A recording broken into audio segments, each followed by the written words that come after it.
Welcome to the Slop Farm. Enjoy the video. Open Settings on your Android phone and scroll to Apps or Applications. Find the app you want and tap it to open its details. Tap Storage to view cache and data, and then tap the 3 vertical dots in the upper corner. Choose Uninstall Updates from that menu and read the confirmation prompt carefully.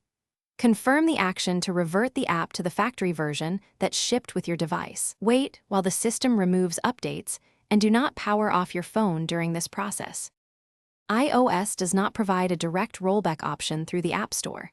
If you want an earlier version, first delete the app from your iPhone and sign out of the App Store. Reinstalling from iCloud or an iTunes backup can restore an older app version if you previously archived it. Developers can distribute older builds through TestFlight, which you can accept and install manually. Advanced users with a Mac and a saved IPA can install that file using Apple Configurator or Finder, following device management prompts carefully. Before changing app versions, always create a full device backup and verify backup integrity. Use an APK backup tool on Android to export the current working APK and note its file size.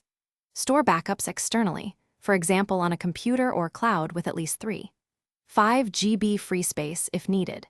If you choose to install an APK manually, enable unknown sources temporarily and disable it afterwards for safety. Avoid untrusted APK sites and scan files with antivirus software prior to installation. Thanks for watching. Consider subscribing if we helped you today.